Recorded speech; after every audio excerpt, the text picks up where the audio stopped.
You got the session record that I sent out? Oh, that, yes. Yes. That's, sorry, it's in my bag. Thank you. Do I need it for today, Sheridan? Well, it just gives us an overview of where we were, and obviously it sets out the agenda for today, which was to talk about the house and what should happen in relation to the house. Because obviously it's the biggest asset, isn't it? Well, it is, yeah, and it wants selling. Simple as that. Wants selling. It is as simple as that. No, it isn't as simple as that, Ned. I told you, I'm not selling. I don't want to sell. I've actually worked out all the figures. I can actually afford to stay there. He keeps banging on about the fact that I can't, but I can. I can do it. You can't. It's just unrealistic. That house is far too big. You don't need it. You don't need 6-bedroom property. I don't see why it can't just be sold. I'm busy renting. I could take advantage of the market at the minute and get somewhere bought. Get somewhere bought for you and your new girlfriend, undoubtedly. Oh, my God. Oh, my God. Yes, here we go again, Ned. Yeah, here we do go.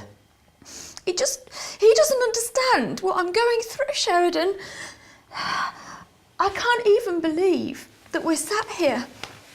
I don't even know how we ended up in this place, because I've gone through my marriage thinking that we were happy. And I discover that he's had an affair. It's destroyed our marriage. I've lost my husband. The children have lost a father, as far as I'm concerned.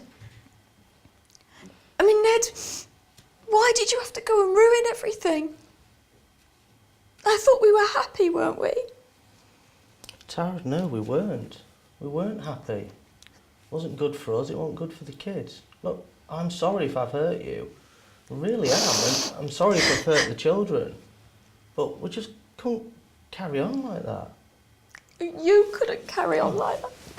Well, we couldn't. Yeah.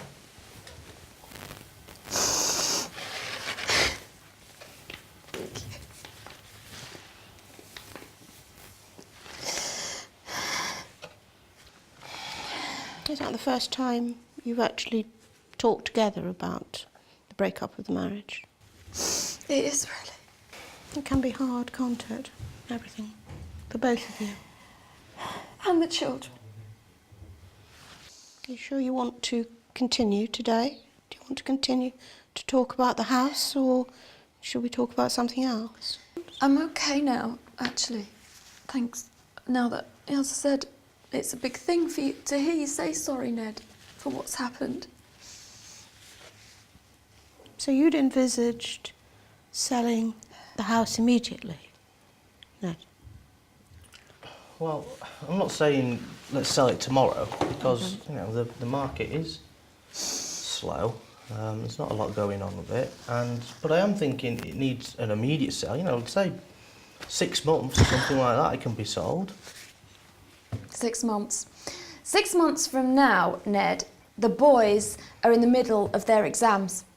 So I've got Tom just sitting his A-levels and Henry doing his GCSEs, and you think it's great to put the house on the market right in the middle of all that. Just don't say it's me, me, me, me, me.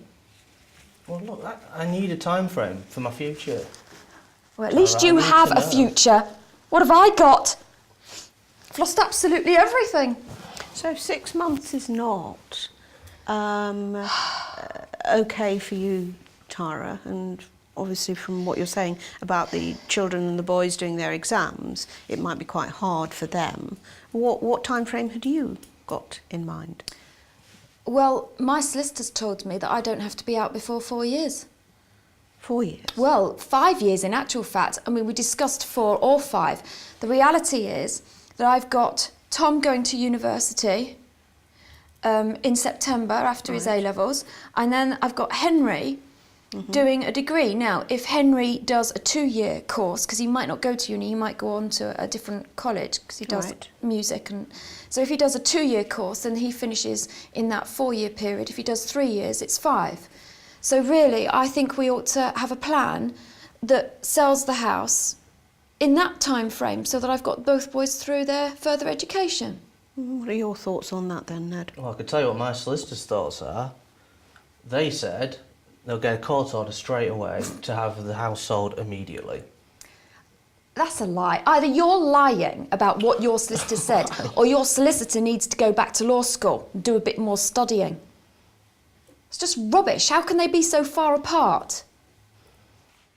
Well, actually, what you've both demonstrated there is that there's a range of outcomes that could happen if you went to court. Your solicitors are perhaps looking at it from a best case scenario for each of you. So perhaps, the range of outcomes, we might have 5 years at one end and immediate sale at the other end. But if you go to court, then the judge would decide what should happen.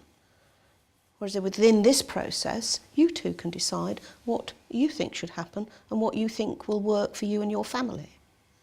Well, you're a lawyer as well. Why can't you say what a judge would do in this case? You know all the facts. Well, I can't actually give you any legal advice within the mediation process. I can give you legal information, which we talked about last time, about the different claims you both could make. But I can't advise either of you. You two have to decide what you think is fair. I mean, my view of fairness will be different to yours, just as a judge's view of fairness might be different.